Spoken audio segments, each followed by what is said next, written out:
going to unravel the layers of faith woven throughout history.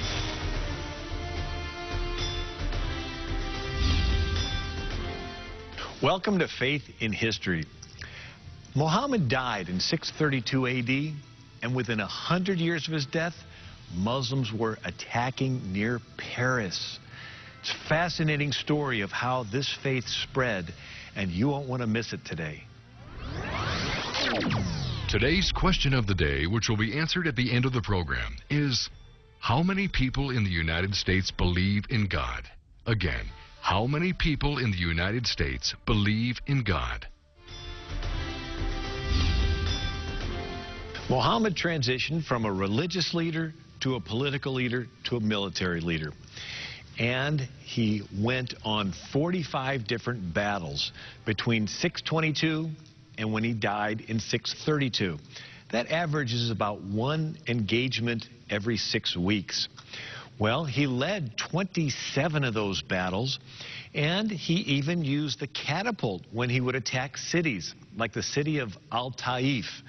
And when he was told that women and children were in the city, he responded by saying they are among them. So the women and children got to be killed too. So suicide bombers today say it's okay to kill innocent people to advance Islam because Muhammad killed innocent people when he used the catapults. And so we begin to see the spread of this faith in a rather fast-moving mode. That's one of the reasons they was because they had a military advantage, and the advantage was the stirrup. Now, the stirrup was invented by the Mongolian nomads over near China. And the nomads had little short horses, and they'd tie a rope around the horse and leave 2 loops hanging for their big toes because they would ride barefoot.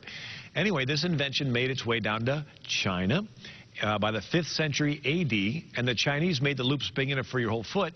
And that invention made its way along the China Silk Road and the trade routes to Persia. And the Persians put leather straps and metal bars and made these stirrups so that now you could actually stand in the saddle and put the full power of a galloping horse behind your sword. And so that's where the Muslims got the invention of the stirrup, and the Muslims developed it further by using the scimitar. The scimitar was a curved sword, which was excellent for slashing when you were riding along on a horse. Matter of fact, these scimitars were made out of Damascus steel. Very light, very sharp. They literally could slice somebody in half while riding at a full gallop. They were the F-16s of the day. This was cutting-edge military technology. And they would ride in to a city or a village and terrorize. And so the whole village would quickly submit. And so Muhammad divided the world into 2 houses, 2 halves, the house of Islam and the house of war. In Arabic, it's Dar al-Islam and Dar al-Harb, H-A-R-B. And so the whole non-Muslim world is called the House of War. It's in transition to become the House of Islam. Now, the word Islam means submission, submission to the will of Allah. And a Muslim is somebody who has submitted. And a faithful Muslim thinks there will be world peace when the whole world has submitted to the will of Allah, or in short, become Muslim. So where most people think world peace is where different groups that don't believe the same thing just learn how to get along, a faithful Muslim thinks there will be world peace when there's world Islam, when the whole world has submitted to the will of Allah. Now, a moderate Muslim thinks the world will submit to Allah in the distant future, maybe at the end of the world. And since it's so far off, just go ahead and get along with everybody right now. The fundamental Muslim thinks the world will submit to Allah now, and they want to help make it happen. And so it's sort of like a manifest destiny. See, in America, everybody in the country sort of knew deep in their hearts that we would go from sea to shining sea. We didn't know how, we didn't know when, but we just figured it would happen, and it did. Well, in Islam, they have a manifest destiny where they think eventually the world will submit to Allah. They just don't know when. The moderate ones think it's going to happen in the distant future, and the fundamental ones think it's going to happen now. But things are beginning to get confused, because when the moderate Muslim sees America, which, according to the USA Today of September 25th, 2008, the USA Today said America was nearly 80% Christian, and about 2% Jewish, and a 1% Muslim, and a 0.5% Hindu, and a 0.5% Buddhist, and just a fraction of other percentages, 1% atheist. But when the moderate Muslim sees an 80% Christian country have itself bend over backwards to tolerate Islam, they begin to rethink.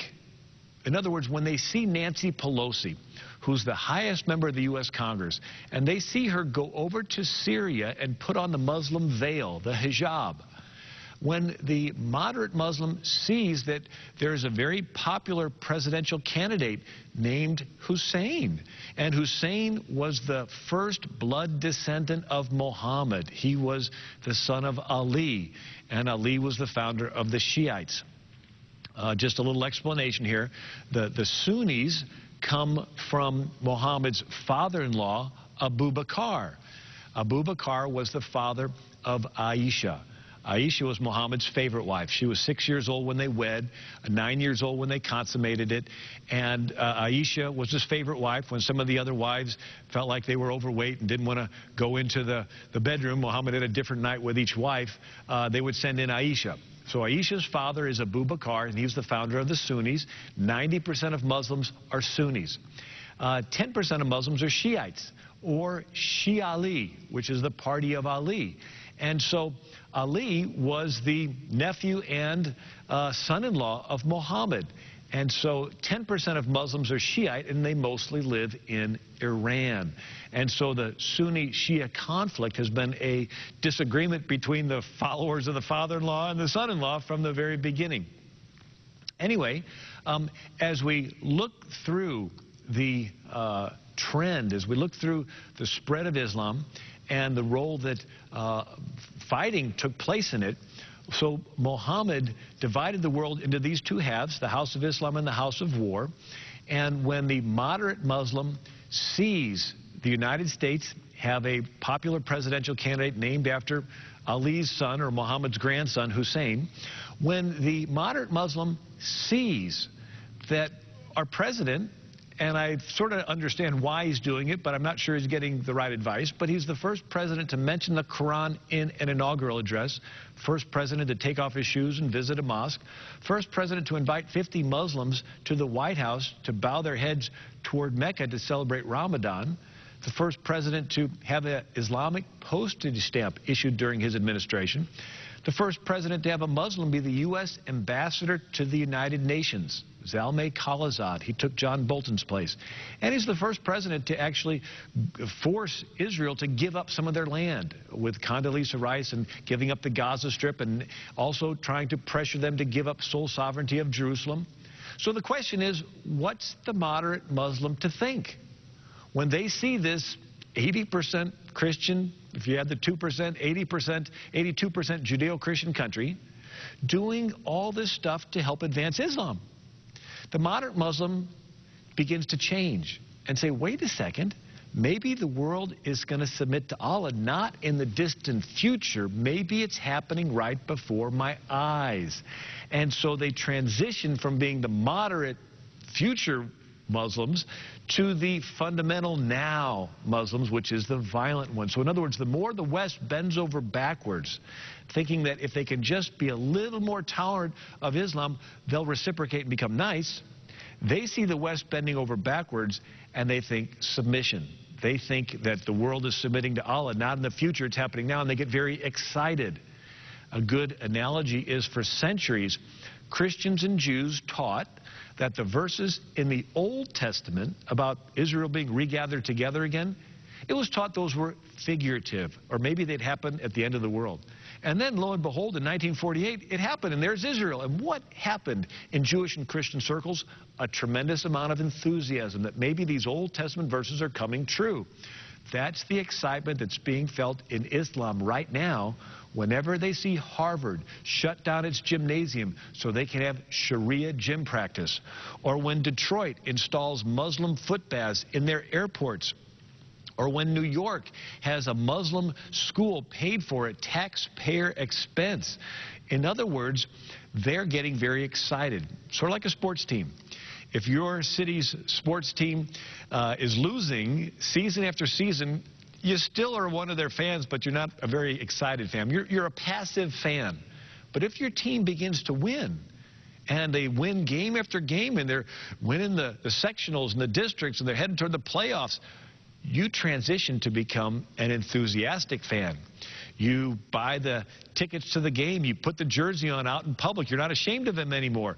And if you're in some of those states, the guys will paint their bodies and put cheese on their head. In other words, as they perceive their team winning, they get radicalized. So as Islam perceives itself advancing, there's a tremendous amount of excitement where they move from the future camp, thinking the world will submit to Allah in the future. They begin to move into the now camp. So in other words, the foreign policy that's been taking place is actually encouraging more violence rather than subduing it. And so this is a very important issue, especially when we look at the history.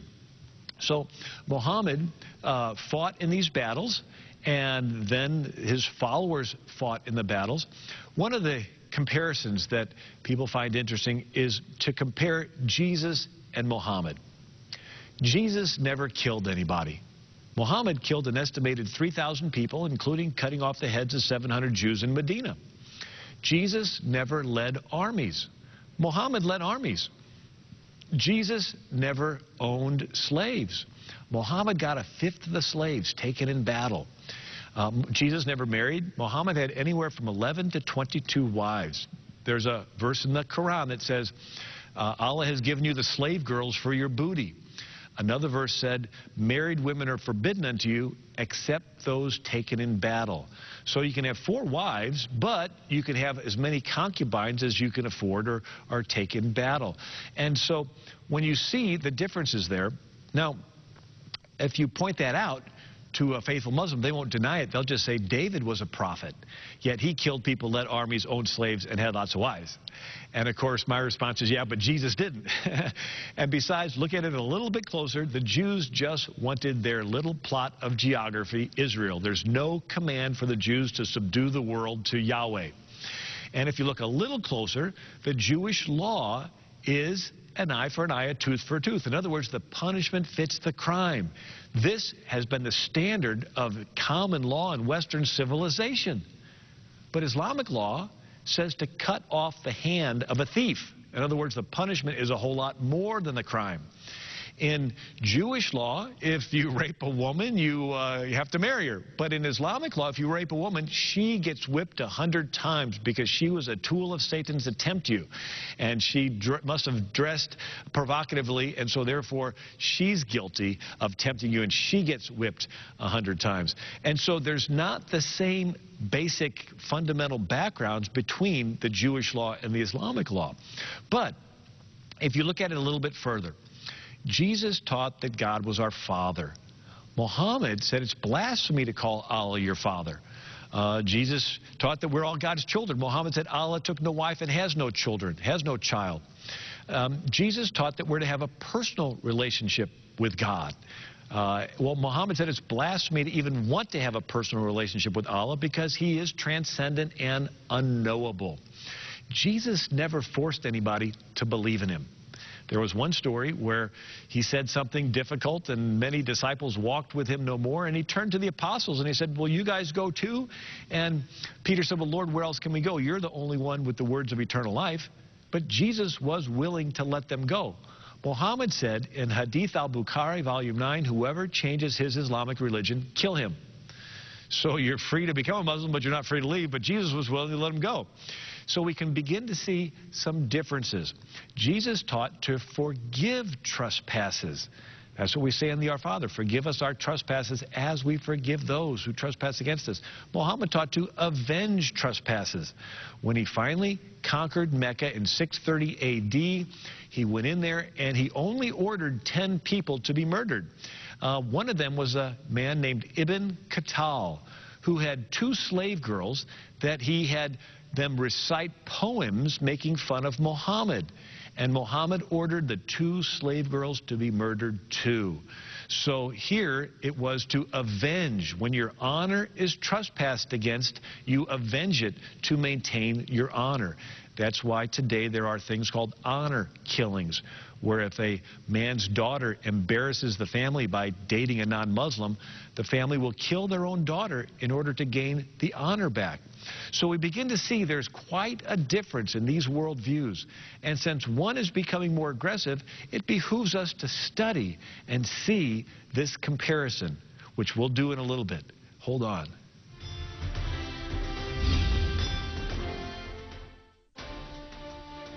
Most of world's history, power was in the hands of kings and pharaohs and sultans. America did something unique with power in the hands of the people.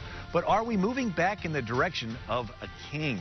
Well, in the book Change to Chains, we see the 6,000-year quest for control and where we fit in the picture. A fascinating book that you will want to get. To receive your copy of Change to Chains, send your love gift of $25 or more to the address on the screen.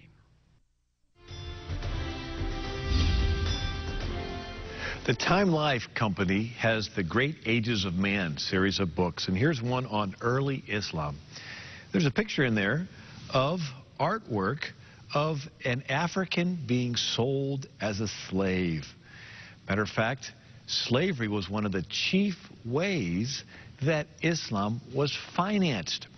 So many Africans were captured that the Muslim Arabic word for slave is the same word for African. Abid, A-B-D. So they only had one word for African and slave. We're going to look at this fascinating history that definitely affected the world.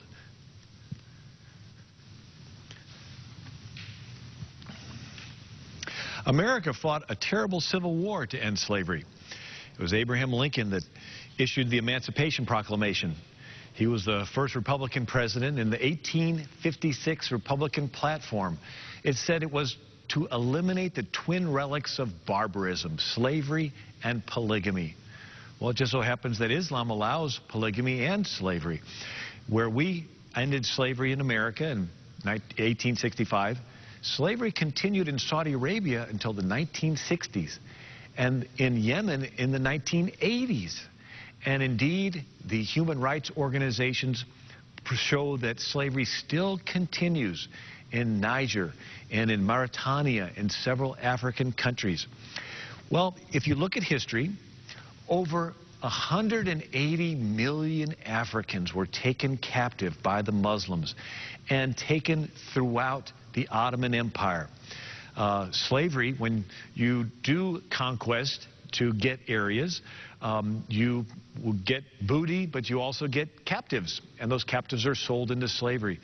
And there are over 40 different words for slave: female slave, child slave, escaped slave, because slavery was an integral part of their culture. Well, even the 1001 Arabian Nights has the story there of slavery, of the different eunuchs. A eunuch was an African male slave that had his organs cut off, and so they would work in the harems and take care of the wives. Many sultans had 1,000 wives, and this goes back to the pattern that Muhammad set when he would conquer cities, like the Jewish city of Khaybar. In 627, Khaybar, the Muslims fled from the ones that were driven out of Medina. They fled north about 100 miles to Khaybar. And when Muhammad attacked Khaybar and conquered it, the Jewish chief was named Kiana. And the Jewish chief would not tell where the tribe's treasure was hidden. And so Muhammad had him stretched out, and they kindled a fire on his chest till he was almost expired. And then Muhammad gave him to one of his warriors who beheaded him. And so this is the torture that took place. But then they would confiscate the Jews and the treasure, and that's one of the key ways in which the faith spread. Well, 180 Africans were taken slaves. 10% of them were sold to European slave traders and brought to the New World. Every slave that was brought to the New World was purchased from a Muslim slave trader. The Europeans were afraid to go into the African continent because of the dangers and the wild animals and mosquitoes and so forth. So they bought the slaves from the Muslim slave traders. Now, slavery is wrong, and it's terrible. And it's always been wrong, and it's always been terrible. And Jesus never owned slaves. And one of the reasons that slavery ended in America was because they were trying to apply the Christian teaching of do unto others as you would have them do unto you. Well, many of them died crossing the Atlantic Ocean as the slaves were brought to the New World. Only 500,000, about 0.5%, were taken to North America. So it gives you an idea of the huge percentage that were taken captive. It was one of the almost, and it's still going on today in Sudan and those different countries. So we see that they had used this free labor to help expand the Islamic Empire. And they not only captured the slaves from Africa, but over 1 million Europeans were taken slave from the 1500s up through the 1800s. And one of the people that was taken captive after the Battle of Lepanto was named Miguel de Cervantes. And he was ransomed back. There were entire Catholic orders in Europe called the Maruthans or Trinitarians. And the head of their order was called the ransomer. And they would collect alms from across Europe and then use the money to ransom back their relatives who were in the dungeons of Algiers and Tunis and Tripoli. And they would look in the caves and prisons and try to find them, and then, or they might be galley slaves. And so Miguel de Cervantes was ransomed, went back to Spain, became a writer, and he wrote the famous Man of La Mancha with Don Quixote, one of the very first novels. Anyway, we're going to get into that more in some of the future programs, but did you know one of the pilgrim ships was captured by the Muslims? That's right. They founded Plymouth, Massachusetts in 1620, and in 1625, a pilgrim ship filled full of beaver skins and dried fish was headed back to England, and it was captured in the English Channel. And William Bradford writes that the crew was taken on to Morocco and sold into slavery. And so you see that this Muslim sultan in Morocco, Moulay Ismail, had 25,000 European slaves work as artisans, and they built him this huge palace. It's nicknamed the Versailles of Morocco. And Moulay Ismail had over 500 mostly European wives that bore him 1,042 children. So we see a very interesting culture that had been taking place at the exact same time the Pilgrims were founding their little settlement on this American continent. We're going to look at some more of this because this is one of the cultures that's currently growing and expanding at a phenomenal rate, and it does hold impact for us. So stay tuned and we'll cover some more of this fascinating information. Now, here's the answer to the question of the day. How many people in the United States believe in God? A 2003 Harris poll reported 90% of Americans believe in God. A 2007 Gallup poll reported 9 in 10 Americans believe in God. A 2007 Newsweek poll reported 91% of Americans believe in God. A 2004 Fox News poll reported 92% of Americans believe in God. The USA Today, February 25, 2008, published results of the Pew Forum's U.S. Religious Landscape Survey that reported only 1.6% of Americans are atheist. President Dwight Eisenhower stated February 20, 1955, quote, "Without God, there could be no American form of government, nor an American way of life. Recognition of the Supreme Being is the first, the most basic expression of Americanism." Unquote. This has been a fascinating study on the spread of Islam and how Muhammad went from a religious leader to a political leader to a military leader. And within just 5 years of coming into Medina, there were no Jews left in Medina. And so we see the tendency to grow in a way that the other cultures no longer exist after Islam becomes introduced. And so we see that none of the apostles led armies. Every one of the caliphs led armies. the first 300 years of Christianity, there were 10 major persecutions, and Christians were thrown to the lions. They never once led an armed resistance. The first 300 years of Islam, they conquered Arabia, North Africa, the Holy Land, Persia, Spain, southern France, and they were within 170 miles of Paris. They went from the tents of Arabia to Paris in just 100 years, and it was mostly through military conquest.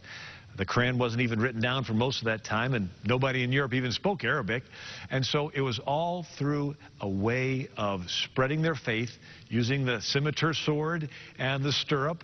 Well, we also looked at the role that slavery played, because when you do conquest, you not only kill those that fight you, but you do take booty and you get slaves. And so we've seen that 180 million Africans were taken into slavery by Islam.